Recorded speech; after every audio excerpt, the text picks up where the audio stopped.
Hello again, it's 6:41, and if you've just joined us, a reminder of our top stories this morning. In very shocking news overnight, the Friends star Matthew Perry has died, aged just 54.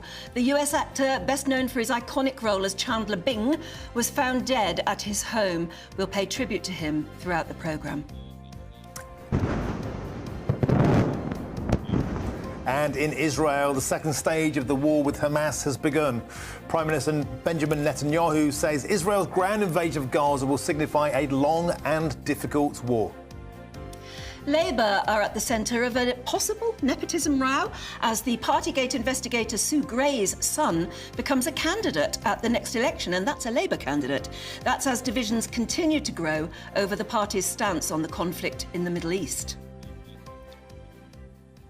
And let's bring it up to date now with the front pages. First of all, the Times. Sunday Times leads with Netanyahu vowing to destroy Hamas and rescue hostages.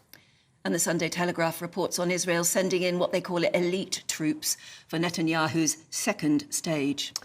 The Observer leads with Netanyahu also declaring a second war of independence. Meanwhile, the Mail on Sunday leads with a leader of an extremist Islamic group living a second life as an NHS GP. And the Daily Star reports that psychic Sally held a séance at 39,000 feet. Got to have your teeth in to say that. Yeah, absolutely. And I still wonder why we do it. But anyway, joining us to go through today's headlines, radio and television broadcaster legend in his own lunchtime, David Hamilton, and writer and journalist Emma Wolfe. I mean, it sounds so silly to call you, a DJ and all the rest of it. Can I say first of all, David Hamilton. Can I just say first of all, congratulations on your OBE this week. My dear. Thank and you. may I say, well deserved. All the wonderful work you did for charity, and particularly cot deaths, and your glittering and long-lasting career in broadcasting. Oh, what an homage. Can I Yeah. tape record that little bit? Yes, you can. Standing And I ovation. gather that there are lots of people at Buck House who are watching GB Well, actually, Yeah. yes. I mean, that's what was so lovely. That's what you said yesterday, As yeah. I was going through, I wasn't just recognised by the occasional other, VIP guest or whatever you might expect. It was the people in the palace who said, "Oh, yes, hello." Yeah. And then afterwards, I went on to dinner in the... Sorry, not dinner, it was tea in the House of Lords. And the same thing happened there. So people watch GB News. Yeah. They really do. It's not just what we say. Anyway. They're lovers of free speech. Well, I think so. And something new and a bit different. Tell you what is... And true patriots. And what is a bit different is one of the things that we're going to have on the show tonight Yes. at 9 p.m. Yes.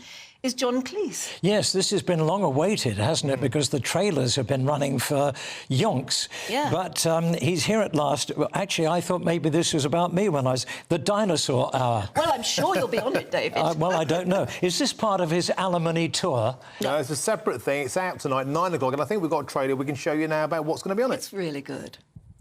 Hello and welcome to the Dinosaur Hour. Now, this is a new show aimed at an enormous demographic, the out of touch.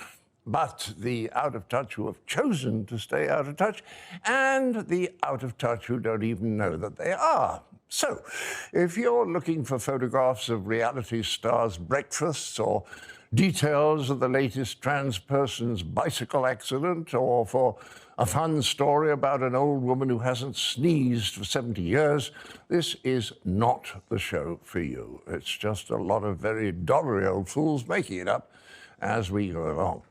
However, the good news is there'll be lots of cats.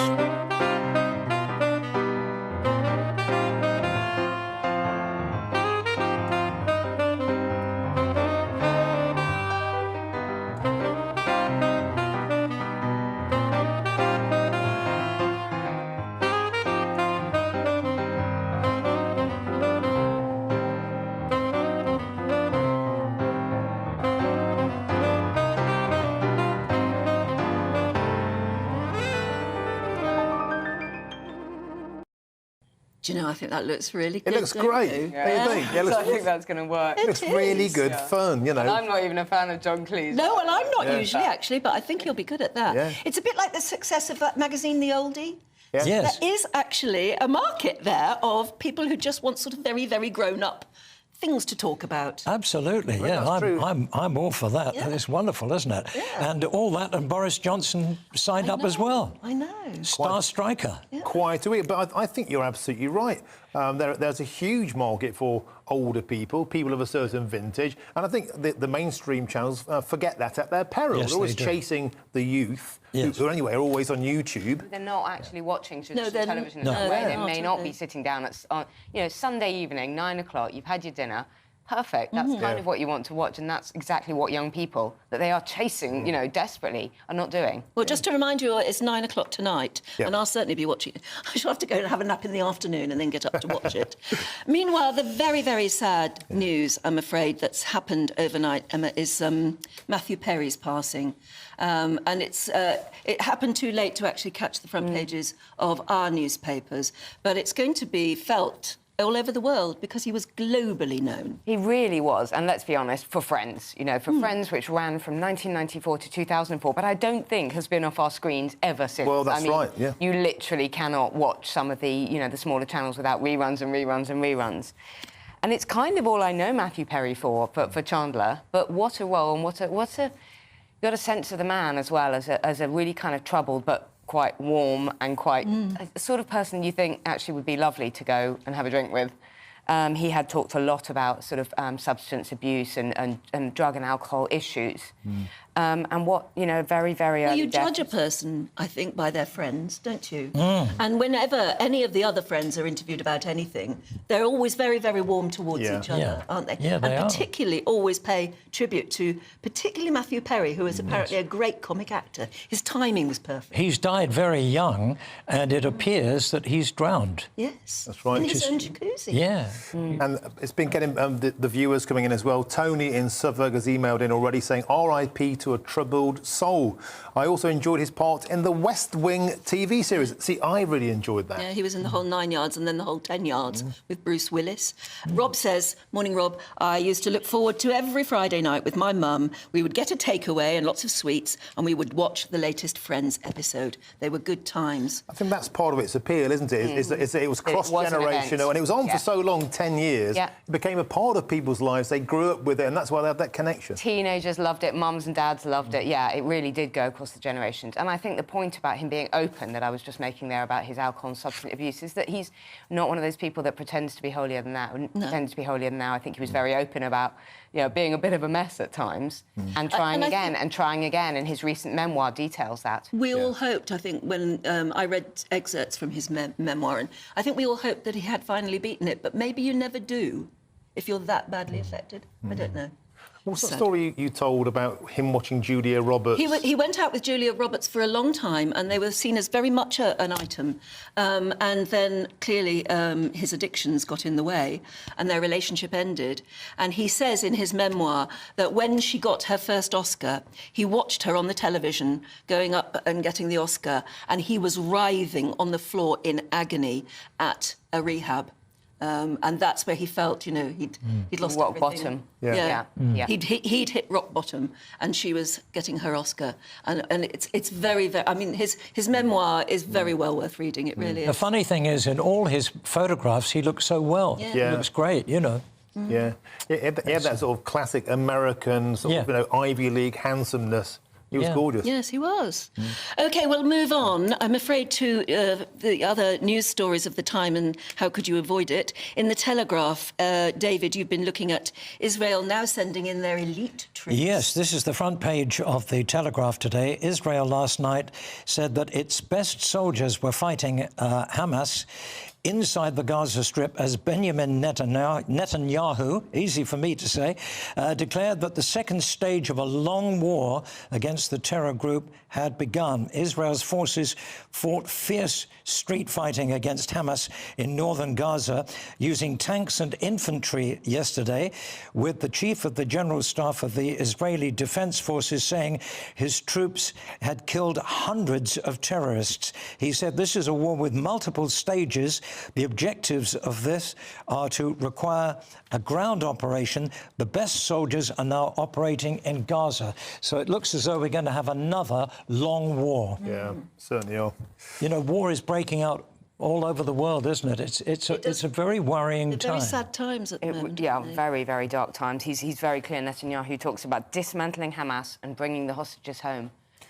And We've embraced all week, really, for this invasion, this incursion. Well, they're not calling it an invasion, but for the troops to go in, and it seems to be, with photographs and coverage coming out of Gaza now, it does seem to be there's actual street fighting and very, very... And let's bring that now to British streets. Yeah. Your next or Sunday Express front page about yesterday's pro-Palestinian march in London. 100,000 turnout. We understand 9 arrests, some of which are being treated for hate crimes. And what's the take Sunday Express have on this? Yeah, Sunday Express is saying that there's real concern now. I mean, their headline is Ban Jihadi Hate Mob. There's real concern that these extremist groups are stirring up hatred, are using predominantly peaceful pro-Palestinian marches, protests, rallies, whatever we call them, to glorify terrorism, to call for jihad, however you interpret that, shouting Allahu Akbar outside Downing Street, that kind of thing, and that the police are not being, that the police and the Prime Minister, the government, are not being determined and sort of... Well, they're being very standoffish, they're being very soft-soapy. It looks like two-tier policing. Yeah, it does, it does. On the front of the Telegraph, I think it is, there's talks of a crackdown on extremism. So Michael Gove and Suella Braverman are looking at changing the definition, if you could think of anything less kind of... less, I don't know, proactive. They're going to change the definition, possibly, of extremism to include a slightly broader definition. Wow, what action? You've got hundreds of thousands of people, as you say, across the UK. This is the 3rd weekend running. It's got more and more fraught, febrile every weekend. Well, there are even talks of Iranian spies being amongst the mob, deliberately trying to whip things up. There's a fine line, isn't there, between free speech and inciting violence, and that's the problem that the police have, and it's very difficult to... Yeah, and I think it's not hard to see where the pockets of violence... And, I mean, me and my little one were cycling through Waterloo yesterday. It was really quite frightening. But you could see that a lot of it was very peaceful. And then there were bits that were very, very tense and very... it shouldn't be hard for the police to tackle. And also, looking ahead, if these protests continue, in 2 weeks' time on Saturday, it's Remembrance. Yes, of course. Oh, Lord, yes, and it is. the cenotaph has been targeted. In fact, yesterday there were arrests at the cenotaph for people protecting, as we discussed yesterday on Breakfast, British patriots turned up to defend that monument, that sacred monument, and there were flashpoints and arrests. A guy lifting an Israeli flag was dragged away by the police. An Israeli flag. Now, I'm just saying, if that continues on Remembrance Weekend... All right, well, the police must be thinking, how on earth are we going to police Remembrance Day? Because the capital particularly, but everywhere in the country, is going to be full of veterans, it's going to be full of people marching with medals. It shouldn't be hard for the police to protect our monuments, such as the cenotaph and other statues. They've been scaling, which is not safe. Whatever you think politically, that is not safe. It's not it's a public order offence. Right. It's funny, isn't it, how people say, will a war in the Middle East affect us? This is the absolute proof of how it does. Absolutely. And one hopes it won't get worse, but don't we need the police to be tough rather than second-guessing their own decisions? Yeah, but you would argue, I think, with some justification, if you're not arresting people for shouting jihad, jihad, jihad, what do you arrest them for? But they had their convoluted explanation about how they had interpreted. They had specialist officers interpreting the sense of the word jihad, and that in that sense it didn't mean holy war; it meant something else. Struggle. As if the Met Police have that kind of knowledge. I think there are other words that have been used as well, which are stronger. Of course there are. And it's a very, very frightening situation for anyone, but especially for Jews in this country now. Shall we quickly finish on a lighter note? Because Nigel Farage doesn't like being out of the limelight. Boris Johnson, of course, signed this week. GBNEWS fellow presenter. Nigel, what's happening? Here's a GB News man who seems to be getting away, because Nigel Farage has signed up for a reported £1 million to do I'm a Celebrity, Get Me Out of Here. Wow. And the newspaper, I think it's the Sunday, is it the Sunday Sun? Yeah, has a picture of him with a lovely caption here, and it says, I never thought I would say these words, but vote Remain. He wants to stay in. He wants to stay in, of course he does. My goodness, he's going for a laugh. I can't believe he's doing that, but that is a lot of money. Quite is, tempting. yes. But I also think he'd be really good at it because you'd see will. that. You met him the other week, didn't you? Yeah. And you were quite It is disarmed by. brilliant. how But without charming it, he where was. will he put his money without his bank account? It doesn't matter what you think of his politics. Nigel's a lovely man and he's He an is. entertainer. Boy, is he an entertainer. And he will be brilliant in there. But I dread to think what sort of arguments they might get into around the campfire. But it'd be a great box office. Well, yes, it will. He's very disarming, and he is a man of the people. So, you know, he'll probably win it. He probably will win it. For the moment, we'll leave it there. If you don't mind, we need to catch up with the weather, find out exactly what's happening for you. Here's Rachel Ayres.